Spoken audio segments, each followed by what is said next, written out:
Welcome to my other show. My name is Susan Rushton, and this is Muse. This is the show I get to, I'm thrilled to, I'm allowed to, I'm privileged to, I'm tickled to talk with people who are involved in numerous ways with the Muses. And this is Glen Sewell, who is owner of Winston Smith Books at 933 Lincoln Way, Auburn. If you want to phone him, 530-823-5940, or log on to winstonsmithbooks.com. Glen is one of my favorite people, not only because he owns Winston Smith, but that's a big part of it. I value books, I value bookstores, I value owners of bookstores. Thank you very much for joining me. Thank you. Thanks for inviting me. Yes. Now, why do you have a bookstore? Well, I guess that goes back to, my previous career as an insurance agent. I knew I wasn't going to be able to do insurance forever because I had a predisposition to a repetitive stress injury, which I did develop over the 18 years of doing insurance. Mm-hmm. And sitting at a desk and pounding away at that computer for hours and hours every day gets to you. It got to me, and it was my ability to do that job was diminishing over the years. And so probably about 8 years ago, I started looking into what else can I do. I need to find something that doesn't require such demand of using the computer. And I loved what I did. I was good at it and I enjoyed it, but that computer was painful. And so I started looking into businesses, researching business ideas. I've always wanted to be a business owner. I've actually been a business owner before, not really successful at it, but I learned from it. Learn from your failures. That's something we need to always do. So you found a bookstore. And I wouldn't call it a failure. Okay. So I had been interviewing business owners to decide now what to buy. To be honest with you, I only found one business owner who was completely honest with me. I'll tell you about that in a minute. Okay. Out of the many that I interviewed about buying their businesses. And so I'm looking at the listings again, as I did on a regular basis, to see what businesses out there are available to buy or to talk to business owners about. And I couldn't believe my eyes. I saw Winston Smith Books was for sale. And my heart stopped. Why? And so what? This long search I did for years of trying to find a business. Well, should I do this one? Should I do that one? I just couldn't. It was like, well, I guess I'll do this one. I guess it was like, this is the best idea. I but when I saw that Winston Smith Books was for sale, I knew instantly that's what I wanted to do. I can't tell you why. It just struck my heart. I was excited. I turned to my wife, who was sitting on the couch on the other side of the room, and asked her to pause the TV, and told her about this idea. And it didn't strike her the way it did me, but I was excited. Good. Yeah. Good. Why didn't it strike her? How much money can you make with it? Exactly. Yeah, there's not a lot of money in it. And I've never really wanted to be rich. I just want to have enough to pay my bills and to not be dependent on someone else. And I think the bookstore is helping me to do that. To not be rich. It's to pay my bills and not be dependent. It's helping to do that. I've always enjoyed books. I've always appreciated, a good book. And when I was a child, I read a whole bunch. C.S. Lewis, anything from C.S. Lewis to Louis L'Amour, and fantasy and classics and everything. As a child, I read a whole bunch. Then I got busy working and didn't read as much as I did when I was a child. I kept reading, but about 10 years ago, or 10 years before I bought the store, I started reading again.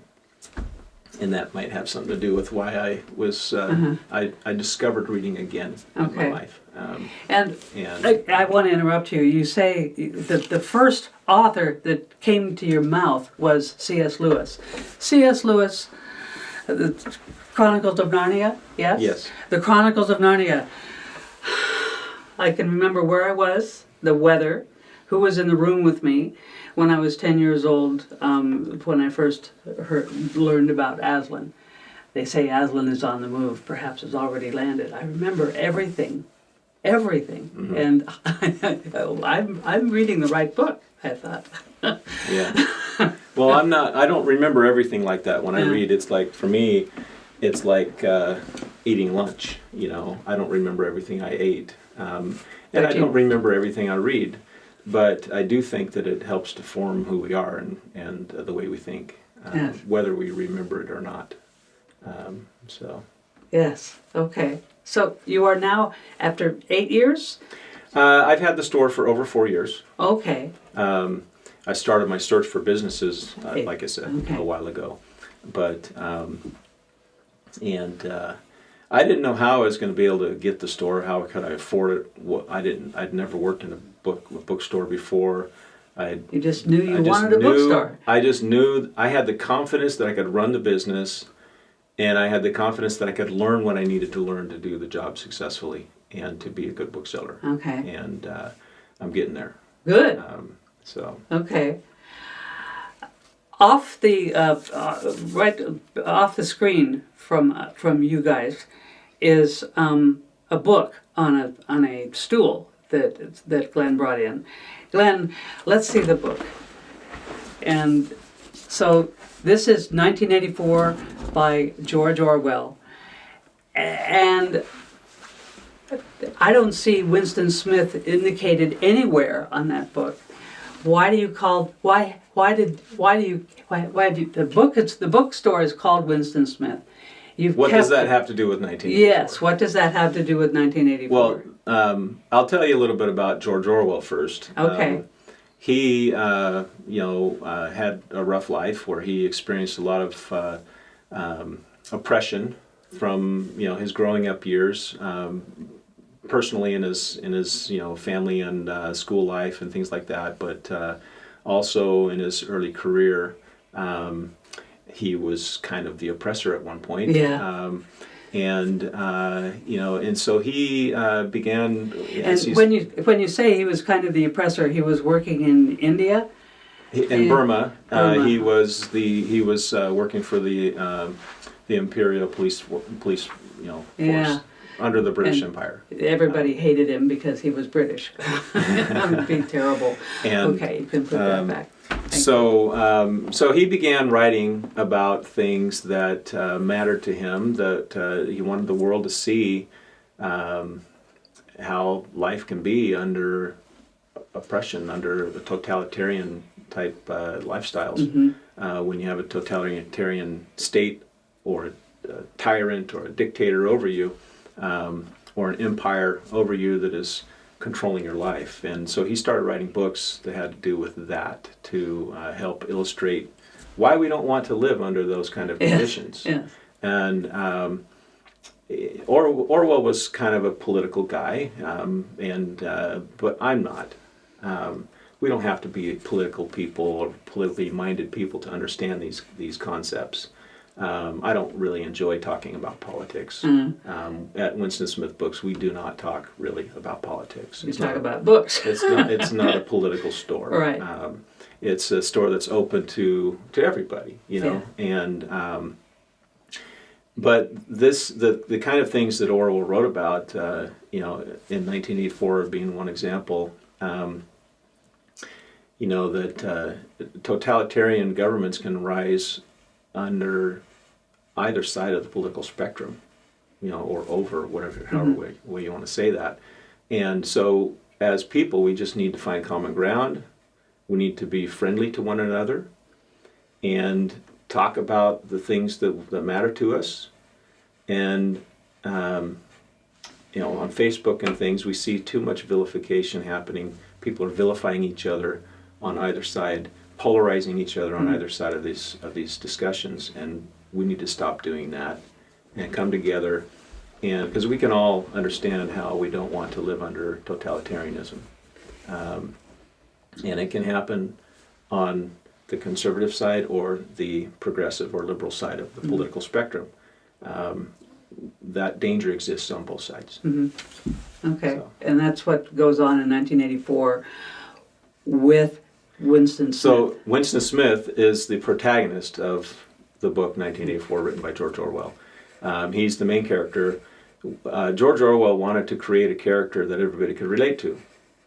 So the first thing you do as a writer, I'm not a writer, but I've read about this, that one of the most important things is to pick a good name. And so he thought, well, what's a good name for someone that everyone can relate to? And, Winston is a common name in So is Smith. England, Yeah. and Smith is a common name in America, the two biggest markets where he was hoping to get his word out to influence and help people understand these concepts. And so Winston Smith, we can all relate to that. Take all of this discussion on politics and about oppression and totalitarianism and 1984 and George Orwell, take that all out of the discussion. Winston Smith is a cool name all by itself. Yes. I have a lot of customers who don't know who Winston Smith is as a character in the book. They still think it's a cool name, and you don't need to know who it is. It's okay. You don't need to know who Winston Smith is. It's okay. You can call me Winston if you want to, but that's where the name comes from. James Van Eaton and Karen and Fred Bernstein partnered in 2005, almost 17 years ago, and formed the store. James decided that Winston Smith would be a good name, and the Bernsteins agreed. And when I bought the store, I agreed. How could I not? It's something we can all relate to. Yeah. Why would I want to change the name anyway? That's already got a great reputation in town. It's a good name. Yes. Yeah. So you sell new books. A few new books. Yeah. I bought some new books, but most of it is a used. Most of the store is used. Yeah, primarily we're quality used and out of print and rare books.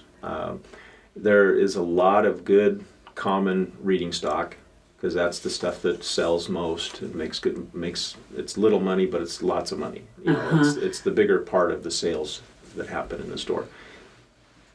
And but you'll find stuff in Winston Smith Books that you won't find at the library. You won't find at the big box stores. For example, A 200-year-old book. Okay. You might find that at the library. But you're probably going to find a reprint or something like that. You're not going to be able to enjoy the original experience of how that book was presented at the library, most likely.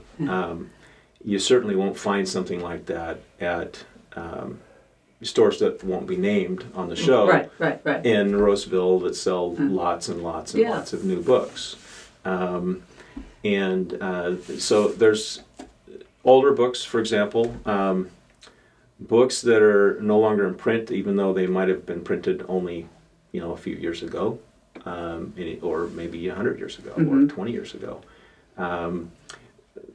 There's a lot of stuff at Winston Smith Books that you will never find again. You'll see it once, you'll come back a month later and say, "Where's that book that I saw here a month ago? Sorry, it's sold. Well, can you get me another one?" That's the only one I've ever seen. So get it when you can. Yeah. Anyway, so it's a lot of fun to find these books and to make them available to the buying public. I'm glad it's a lot of fun. That means that you're willing to keep doing it. Yeah. The idea of a 200-year-old book. That's the age you told me, right? The 200-year-old book. Sometimes I have the old books that old. Yeah. Or even a 70-year-old book or a 100-year-old book. I love the idea. Of course, it's not going to be new, but I love the idea of holding a book that has been owned by many people and read and thumbed through by many people. I like to think about them. I was recently reading a book from the library, and I had it in the sunlight. I And gotta get my, I'm sorry to interrupt you. Okay. Don't let me interrupt you. Keep going. But I'm pulling my wallet out because I have something I want to show. Oh boy. Something I found in a book. Okay. I was reading this book in the sunlight, and I saw cat hairs on the pages. Mm-hmm. Cat hairs or dog hairs, and I was thinking, someone else with a cat has read this book. I'm sharing this book with. I can share this book with a person who enjoyed it, and it was also enjoying their cat at the same time. Tell me, what do you have? Okay. Oh, a four-leaf clover. I found a four-leaf clover.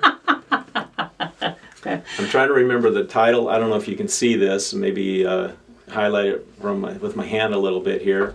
But it's a four-leaf clover that has been encased in 2 sheets of plastic. Yeah. And I found it in the book entitled Sonnets of the Portuguese. Yes. And it's a great example of some of the fun stuff that I find in books. Wow.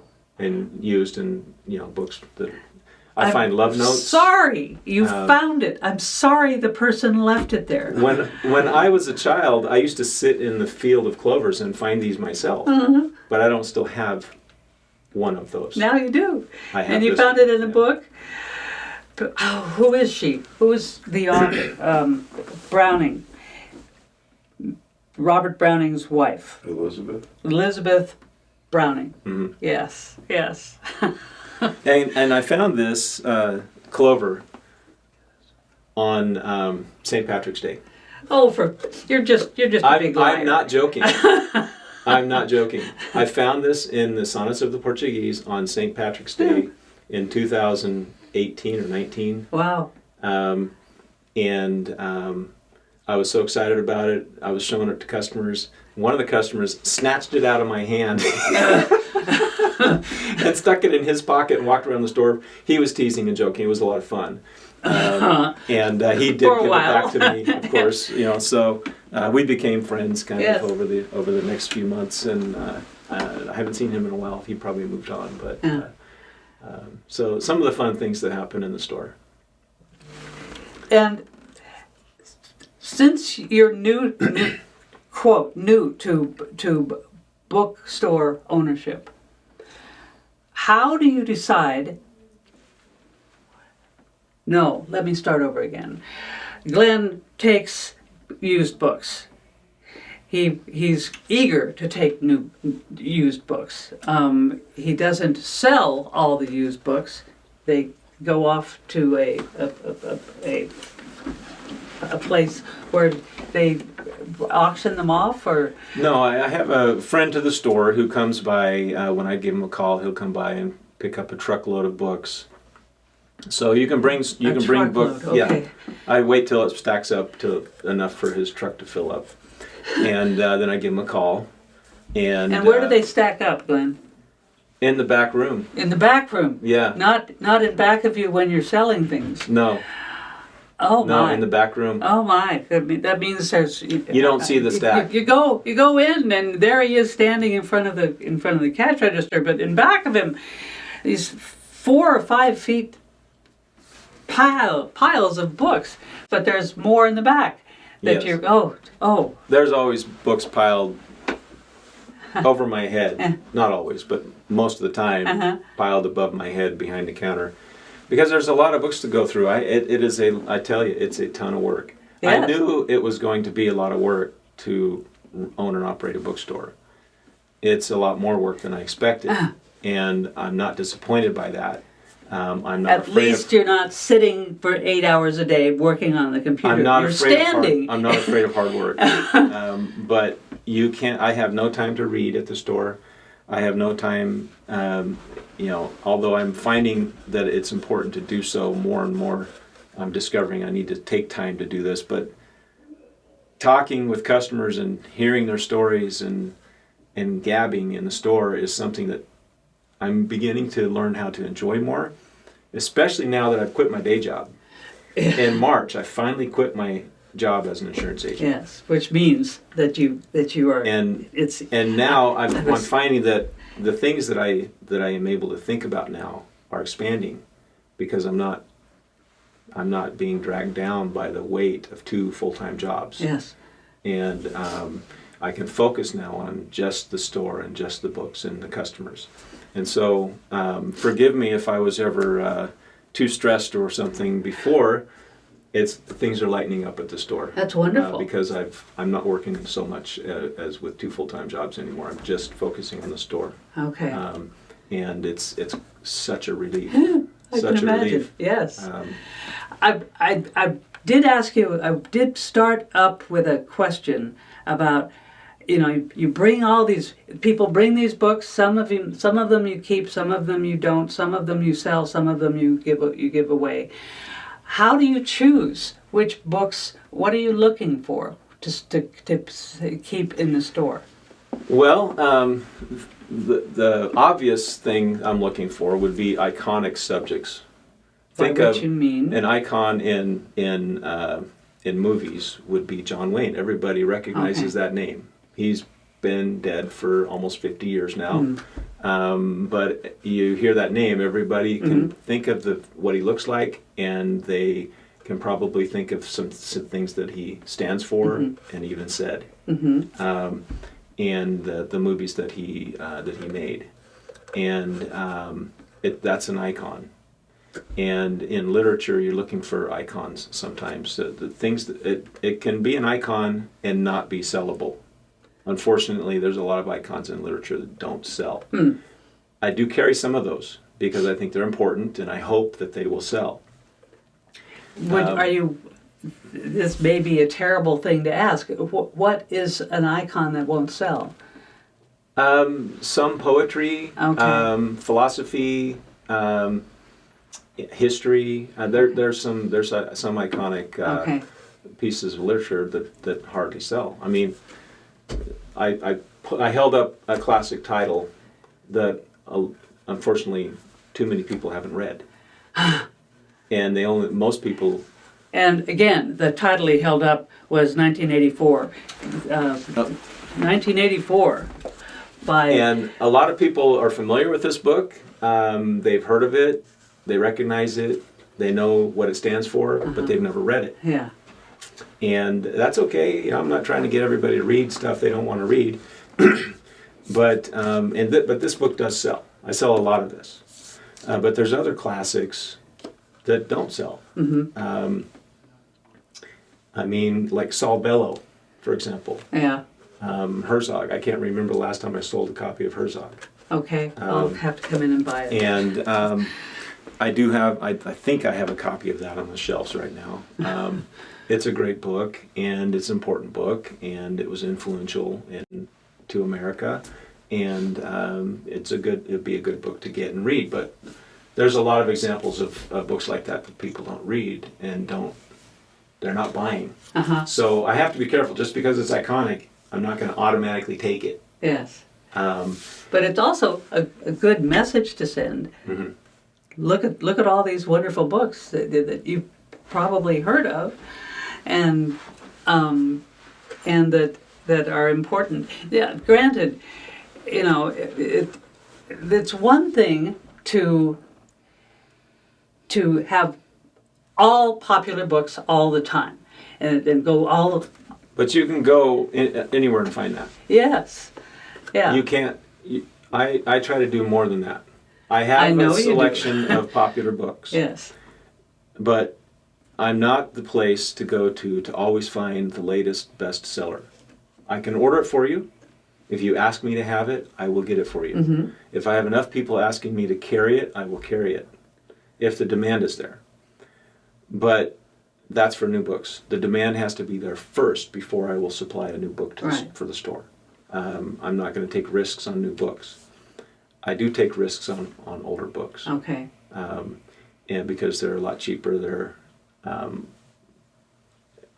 able to find lots of them, and They are at an affordable price that I can afford to take risks on them. Yeah. And I cannot afford to take risks on new books. They are literally sometimes 10 times more expensive to stock. Okay. And usually more than 10 times as expensive Right. to stock.